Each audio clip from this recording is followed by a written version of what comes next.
et bienvenue sur la chaîne YouTube de notre école alternative. Aujourd'hui, dans cette nouvelle vidéo, nous avions à cœur de vous partager une histoire.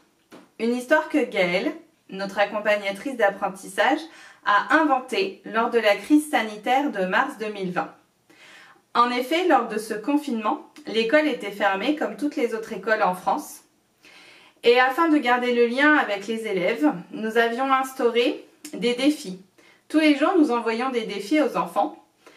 Des défis qui pouvaient porter sur des notions d'apprentissage ou tout simplement sur des loisirs, des activités, des recettes à faire en famille par exemple. Tout cela, je vous en parlerai un peu plus précisément dans une autre vidéo qui traitera justement de la façon dont nous avons géré ce confinement, cet éloignement, la façon dont nous avons géré la continuité pédagogique.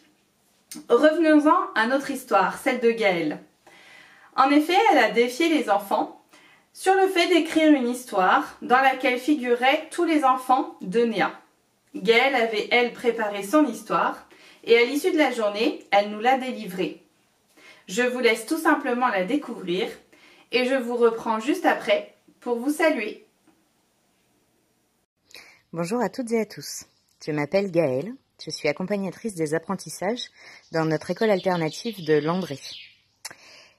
J'ai décidé de partager avec vous une histoire que j'ai écrite pour un défi que l'on a fait avec nos élèves sur une classe virtuelle que l'on a créée pendant le confinement, qui est à 99% fait de faits réels, afin que vous puissiez imaginer un peu à quoi ressemblent les récréations dans une école alternative.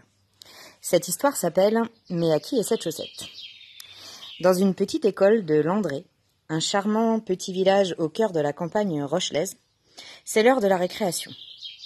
Tous les enfants sont dans le vestiaire. Ils s'habillent, tout excités d'aller jouer ensemble au restaurant. La porte s'ouvre enfin sur l'extérieur. Une ribambelle d'enfants de tous âges court en riant. Il y a comme un parfum de liberté dans l'air. Andréina et Elena sont les premières arrivées à la cuisine extérieure.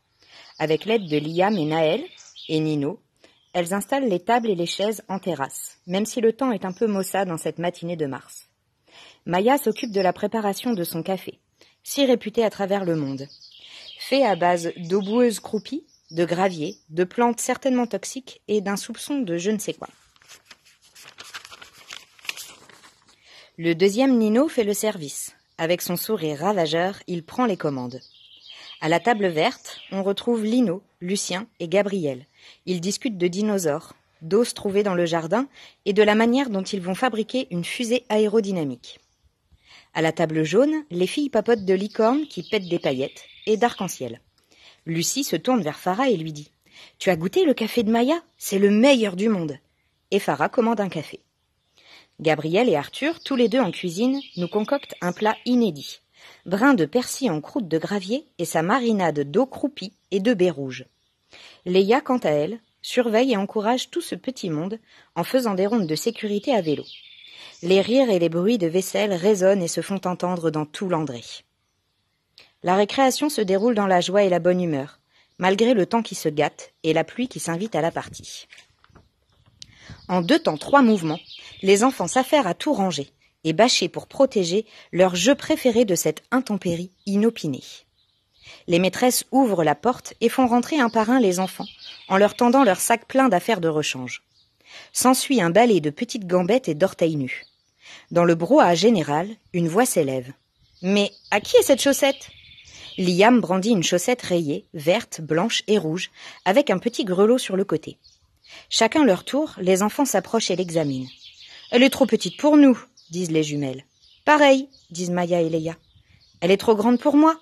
dit Arthur. « Cette petite coquine est peut-être à Lucien !» dit Lino. Mais Lucien répond « Non, j'ai pas de chaussettes avec un grelot, moi !» Farah et Naël font des hypothèses sur le fait qu'un individu masqué serait entré dans l'école pendant que les enfants jouaient dehors pour déposer cette chaussette au milieu du vestiaire, afin de susciter la curiosité de chacun. Lucie et Gabriel, quant à eux, préfèrent être les premiers à se laver les mains. Et les Ninos sont déjà partis s'asseoir près du poêle pour réchauffer leurs pieds mouillés. Gabriel, fidèle à lui-même, est encore dans la cour. Une fois tout le monde rentré dans l'école et installé près du feu, les maîtresses interrogent les enfants. Personne ne sait à qui est cette chaussette. Encore aujourd'hui, le mystère demeure. Jamais nous ne saurons à qui appartenait cette merveilleuse chaussette égarée. Fin. Et voilà, nous remercions chaleureusement Gaëlle pour sa plume et pour sa voix qui nous a bercés et enchantés. Comme elle le dit justement, cette histoire est vraiment à base de faits réels. Les récréations à Néa se passent réellement comme ça.